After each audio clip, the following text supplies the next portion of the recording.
మేధావులు, ప్రజా సంఘాలు, మహిళా సంఘాలు, వివిధ కార్యకర్తలారా,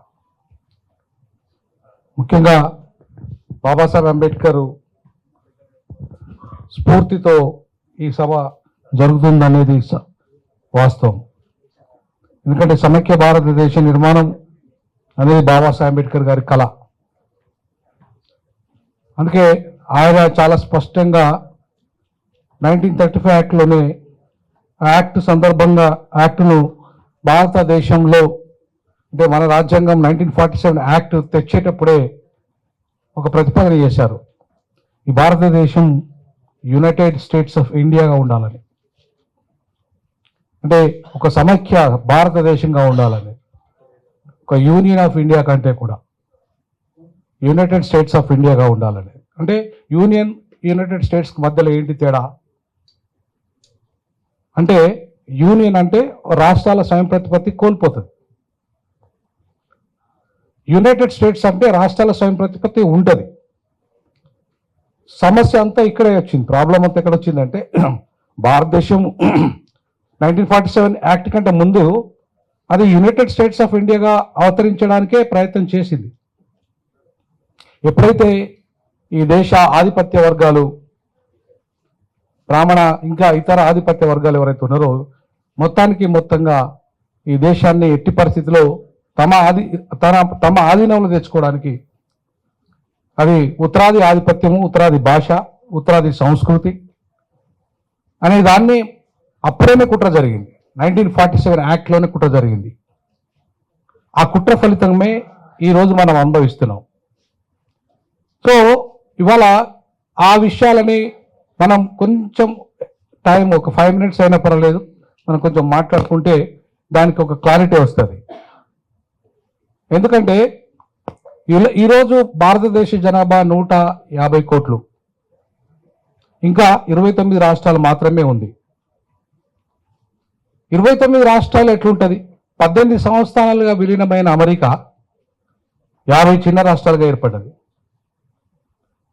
అదే 65 సంవత్సరాలుగా విలీనమైన భారతదేశం ఎందుకు ఇంకా 29 రాష్ట్రాలకే పరిమితమైంది 79 సంవత్సరాల తర్వాత కూడా? ఎందుకు ఇప్పుడున్న 150 కోట్ల జనాభాలో 75 రాష్ట్రాలు ఎందుకు ఏర్పాటు చేయకూడదు? బాబాసాహెబ్ అంబేద్కర్ చాలా స్పష్టంగా మొదటి రాష్ట్రాల విభజన కమిషన్ అప్పుడే చెప్పాడు, ఈ దేశం నవనిర్మాణం వైపు వెళ్ళాలంటే 2 కోట్ల జనాభాతో ఒక రాష్ట్రం ఏర్పాటు కావాలన్నారు. మరి ఎందుకు కాలేదు? ఎందుకు ఉత్తరప్రదేశ్ అతిపెద్ద రాష్ట్రంగా ఉంది? ఎందుకు మణిపూర్, గోవా లేదా త్రిపుర అతి చిన్న రాష్ట్రాలుగా ఉన్నాయి? ఎందుకు దక్షిణ భారతదేశంలో మధ్యస్థంగా ఉన్నాయి? ఇదే ఎవరి ప్రయోజనాల కోసం?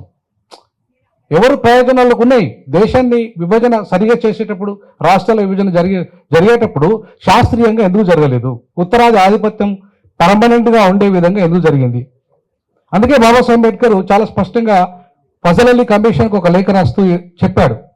ఏంటి అంటే, ఈ దేశాన్ని 2 కోట్ల జనాభాతో ఒక భాష పునాదిగా కాకుండా, భాషలు ఏదైనా ఉన్నప్పటికీ ఆ రాష్ట్రం యొక్క సంస్కృతి, సంపదని, ఆర్థిక వనరులను దృష్టిలో పెట్టుకొని 2 కోట్ల జనాభాతో ఒక రాష్ట్రం ఏర్పడినప్పుడు ఎంపీల సంఖ్య కానీ ఎమ్మెల్యేల సంఖ్య కానీ సమానంగా ఉంటుంది. ఇప్పుడు చూసుకుంటే మన ముఖ్యమంత్రి గారు చెప్పినట్టుగానే ఇప్పుడు 50% పెంచితే ఉత్తరప్రదేశ్ సంఖ్య 120కి పోతుంది. 80 ఎంపీలు కాస్త 120 ఎంపీలు అవుతుంది.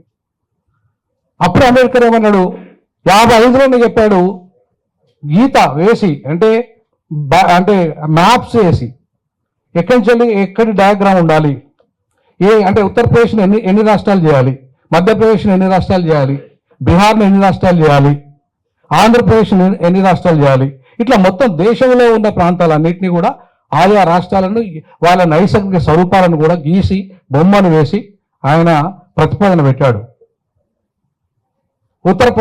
ఉత్తరాది ప్రాంతానికి ఢిల్లీని, దక్షిణ ప్రాంతానికి హైదరాబాదును దేశానికి 2వ రాజధానిగా ఉండాలని చెప్పాడు. ఎందుకు కాలేదు ఇవన్నీ? అమలు ఎందుకు కాలేదు? ఇవాళ ఇప్పుడు మనం మాట్లాడుతున్నప్పుడు మొన్న మనం 2014లో ఆంధ్రప్రదేశ్ ఉమ్మడి ఆంధ్రప్రదేశ్ విభజించినప్పుడు విభజన సమయంలో ఉత్తరప్రదేశ్ 2011లోనే మాయావతి గారు 4 రాష్ట్రాలు చేయాలన్నారు. అసెంబ్లీ తీర్మానం చేశారు మాయావతి గారు. ఎందుకు? అంబేద్కర్ వారసురాలు కాబట్టి. మరి 4 రాష్ట్రాలు చేయాలని చెప్పి మాయావతి గారు చెప్పినప్పుడు ఎందుకు చేయలేదు? ఎందుకు ఒప్పుకోలేదు కాంగ్రెస్ పార్టీ అయినా? ఆ రోజు ఎందుకు ఒప్పుకోలేదు బీజేపీ పార్టీ అయినా? ఈ 2 ఉత్తరాది పార్టీలు కాబట్టి, ఉత్తరాది ఆధిపత్య పార్టీలు కాబట్టి, ఉత్తరాది భాష ఆధిపత్యము, ఉత్తరాది సంస్కృతి, ఉత్తరాది వ్యాపారాలు, ఇవన్నీ కూడా ఇవాళ మనం దక్షిణాది అనుభవిస్తున్నాం. సో కాబట్టి ఉత్తరప్రదేశ్ అతిపెద్ద రాష్ట్రము, బీమార్ రాష్ట్రము, సంఖ్య ఎక్కువ ఉన్న రాష్ట్రము, జనాభా ఎక్కువ ఉన్న రాష్ట్రము, ఎంపీలు ఎక్కువ ఉన్న రాష్ట్రము, 4 రాష్ట్రాలుగా విభజన చేస్తే ఇవాళ ఉత్తరప్రదేశ్ ఆధిపత్యం ఉండేదా? ఇవాళ 120 సంఖ్య పెరిగేదా? 4 రాష్ట్రాలుగా విభజన చేసిన తర్వాత అక్కడ ఒక్క బ్రాహ్మణాధిపత్యమో లేదా ఒక్క కులం ఆధిపత్యమే ఉండేదా? డిఫరెంట్ కులాల ఆధిపత్యంలో డిఫరెంట్ వర్గాలు నాయకత్వం వచ్చేది, 4 ముఖ్యమంత్రులు అయ్యేటోళ్ళు కదా. సో అది ఎందుకు చేయలేదు? అది ఎందుకు జరగలేదు? ఆంధ్రప్రదేశ్ తెలంగాణ పేరుతో మాత్రం విభజన జరిగింది, సంతోషమే. కానీ ఉత్తరప్రదేశ్ మనకంటే వెనుకబడ్డది కదా, మనకంటే 100 రెట్లు వెనుకబడ్డది విద్యారంగంలో, మనకంటే ఉద్యోగ రంగంలో వెనుకబడ్డది, అన్ని రంగాల్లో వెనుకబడ్డ ఉత్తరప్రదేశ్ ఎప్పటి నుండో మనకంటే 150 సంవత్సరాల క్రితమే చిన్న రాష్ట్రం కావాలి, బుందేల్ఖండ్ కావాలి, హరితప్రదేశ్ కావాలి, ఇలా 4 రాష్ట్రాలు కావాలనే డిమాండ్ ఉన్నది.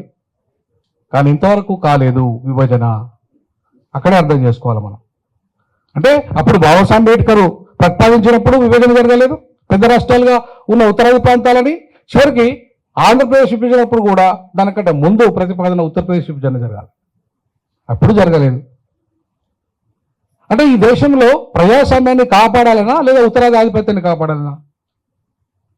రాజ్యాంగాన్ని కాపాడాలనా లేదా ఉత్తరాది ఆధిపత్యాన్ని కాపాడాలనా? ఇవాళ డీలిమిటేషన్ ప్రక్రియ కూడా ఈ దేశ ప్రజాస్వామ్యాన్ని కాపాడడానికా ఉత్తరాది ఆధిపత్యాన్ని కాపాడడానికా? ప్రక్రియ డీలిమిటేషన్ అనే ప్రక్రియ ఎందుకు అంటే ఈ ప్రాంతము రిప్రజెంటేటివ్ డెమోక్రసీ మనది. ఈ రిప్రజెంటేటివ్ డెమోక్రసీలో ఇప్పుడు 543 స్థానాలు ప్రజెంట్ ఉన్నాయి, 50 అనుకుంటే ఆయా ప్రాంతాలని వాళ్ళ జనాభా ఆధారంగా విభజించి పార్లమెంటు సంఖ్యను ఫిక్స్ చేసి ఆ ఫిక్స్ చేసిన వాళ్ళు మొత్తం దేశంలో ఉన్న ప్రజల యొక్క అవసరాలని, వాళ్ళ సమస్యల్ని అడ్రస్ చేసే విధంగా ఇవాళ ఒక్కొక్క ఎంపీని మనం పంపిస్తున్నాం. సో ఆ పంపిస్తున్న క్రమంలోనే ఏర్పడ్డది డీలిమిటేషన్ ప్రక్రియ. ఇవాళ ఉత్తరాది దక్షిణాది మధ్యలో అప్పుడే అంబేద్కర్ గారు చెప్పినట్టు కనుక శాస్త్రీయబద్ధంగా కనుక 2 కోట్ల జనాభాకు ఒక రాష్ట్రం వచ్చి ఉంటే ఈ సమస్యలు వచ్చేటి కానీ కాదు, ఈ ఉత్తరాది దక్షిణాది టెన్షన్ ఉండేది కాదు, ఈశాన్య రాష్ట్రాలు మరింత బలహీనంగా ఉండేటి కాదు. ఇవాళ ఈ ఈశాన్య రాష్ట్రాల్లో ఉగ్రవాదం కారణం ఎవరు? ఇవాళ బార్డర్ స్టేట్లో ఉగ్రవాదానికి కారణం ఎవరు? ఇవాళ తెలంగాణ పోరాటానికి కారణం ఎవరు? ఇవాళ ఇప్పటికీ ఇంకా 24 చిన్న ప్రాంతాలు, ప్రత్యేక రాష్ట్రాలు కావాలనే డిమాండ్ పెండింగ్లోనే ఉంది, కానీ ఇంకా పరిష్కారం లేదు. మరి ఈ సమస్యని ఇవాళ ఒక్క డీలిమిటేషన్ మనము అక్కడ సమైక్య రాజ్యాంగానికి తూట్లు పొడిచే డీలిమిటేషన్ ఒక్క సమస్యనే కాదు, ఈ సమస్యకు మూలం ఇవాళ ఉత్తరాది ఆధిపత్యం ఈ దేశంలో రేపు పెను ప్రమాదాన్ని తీసుకురాబోతున్నది. అదే అఖండ భారత్. అదే అఖండ భారత్ అనేది ఇవాళ పెద్ద నిర్మాణం జరగబోతుంది ఈ దేశంలో.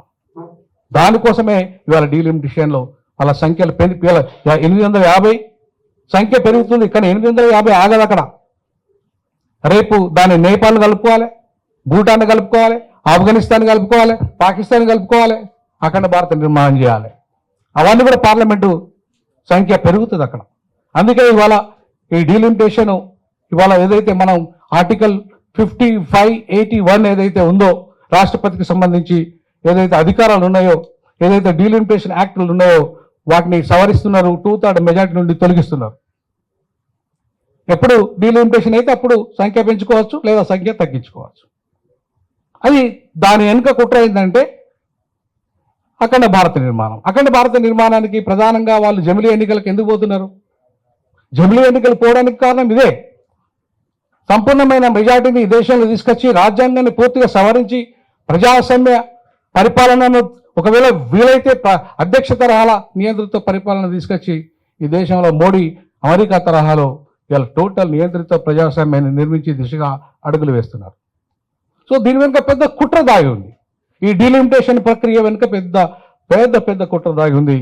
దాన్ని దెబ్బ కొట్టకపోతే దాని మీద అన్న చెప్పినట్టుగా పెద్ద ఎత్తున జరగాలి. బంధులు, చిన్న చిన్న అఖిలపక్ష సమస్యలు సరిపోవు. పెద్ద ఎత్తున ప్రజా తిరుగుబాటు రావాలి. ర్యాలీలు, నిరసనలు, బంధులు.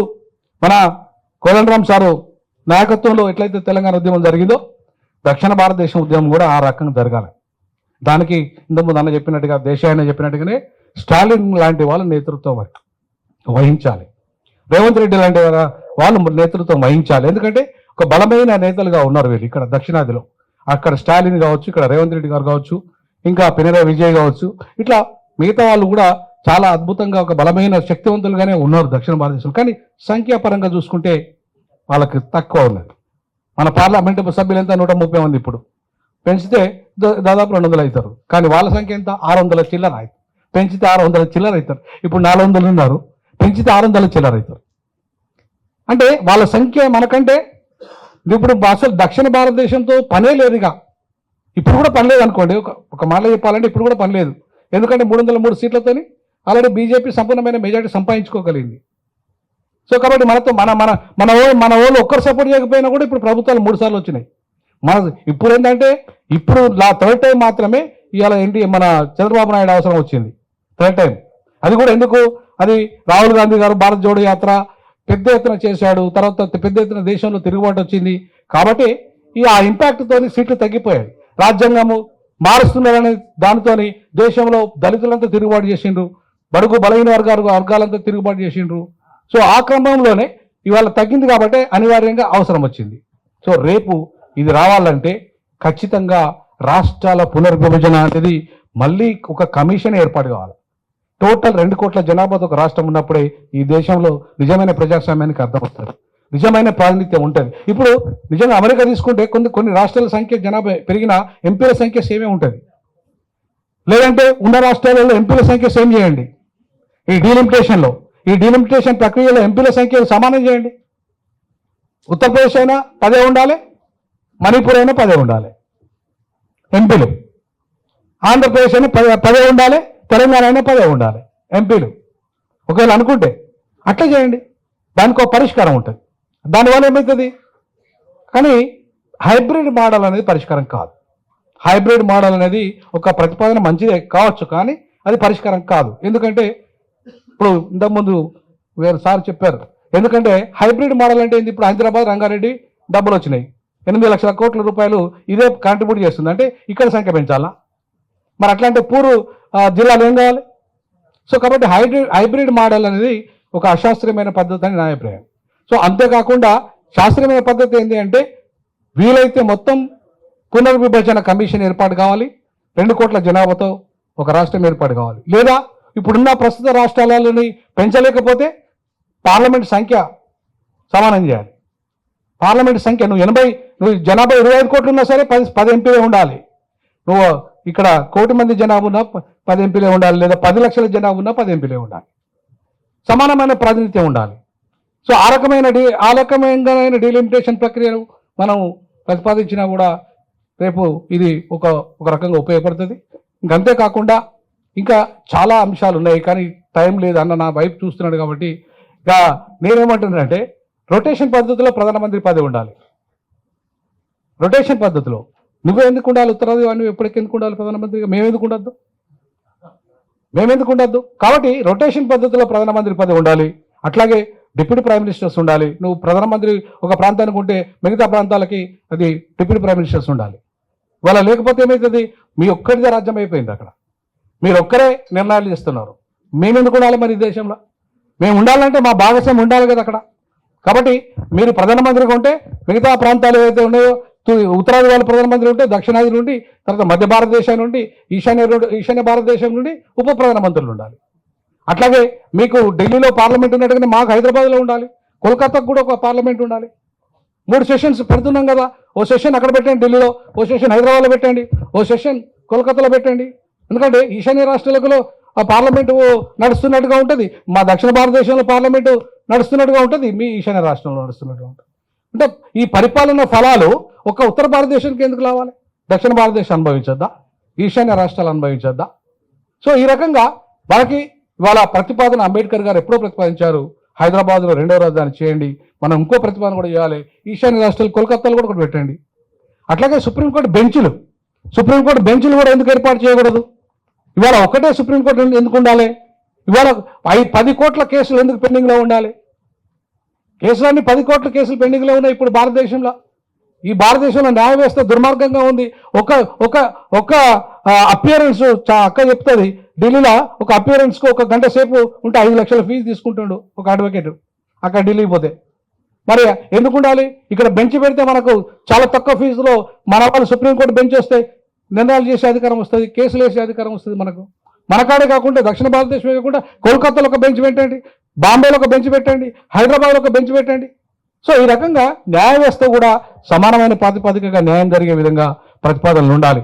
సో ఇవన్నీ కూడా మనం తీర్మానాలలో పెట్టుకుంటే మంచిది. ఎందుకంటే ఎప్పుడైనా ఒక సొల్యూషన్, ఒక డీలిమిటేషన్ మనము ఒకదాన్నే వ్యతిరేకిస్తున్నాం, దాన్ని వ్యతిరేకించినప్పుడు మనం కొన్ని ప్రతిపాదనలు కూడా చేయాలి. డీలిమిటేషన్ ఏ రకంగా ఉంటే బాగుంటుంది, ఆ రకమైన డీలిమిటేషన్ ఉంటే ఆ ప్రతిపాదన వల్ల వచ్చే ఈ భారత సమాజ నవభారత నిర్మాణంపై పెట్టనడుస్తున్న విషయాలలో మనం ఉండాలి. ఆర్పీఐ పార్టీ నేను అధ్యక్షునిగా నేను ఖచ్చితంగా కంప్లీట్గా ఈ సమైక్య భారత రాజ్యాంగానికి కట్టుబడి ఉన్నాం. డీలిమిటేషన్లో ఈ సంస్కరణ జరగాల్సిన అవసరం ఉంది. అంతేకాకుండా ఈ తీర్మానాలలో కొన్ని మనం చేయాల్సినవి ఏంటంటే జిల్లాలలో నిరసన కార్యక్రమాలు డీలిమిటేషన్ వ్యతిరేకంగా, అలాగే సభలు సమావేశాలు, అలాగే ఏప్రిల్ 18న ఒక ర్యాలీ అంబేద్కర్ విగ్రహం నుండి నిజాం కాలేజీ వరకు ఒక నిరసన ర్యాలీ, అట్లాగే ఇంకా అన్న చెప్పినట్టుగా బంధులు అవసరం ఒకటి దక్షిణ భారతదేశంలో పెద్ద ఎత్తున కదిలించగలిగితే ఇప్పుడే ఏమన్నా ఈ ప్రక్రియ ఆగుతాయని అయితే నేను అనుకోను. ఈ బిల్లులు ఆగాయి, ఎందుకంటే మహిళా బిల్లు ఆల్రెడీ అన్ని పార్టీల మద్దతు తెలిపినాయి. డీలిమిటేషన్ ప్రక్రియ కూడా ఇవాళ టీడీపీ కానీ లేదంటే వైఎస్ఆర్సీపీ కానీ ఇక్కడ మన బీఆర్ఎస్ కానీ ఇంకా చాలా ప్రాంతీయ పార్టీలు కూడా వాళ్ళకి భాగస్వామ్యం ఉన్నాయి. కాబట్టి ఖచ్చితంగా డీలిమిటేషన్ యాక్ట్ కూడా వచ్చే అవకాశం ఉంటుంది. కాబట్టి 2 తర్వాత నెక్స్ట్ వచ్చేది జమిలీ. ఈ జమిలీ కాడ మాత్రం మనం దిబ్బగొట్టాలి, ఎందుకంటే జమిలీ చాలా ప్రమాదకరమైన బిల్లు. 1 నేషన్ థియరీ అనేది చాలా ప్రమాదం.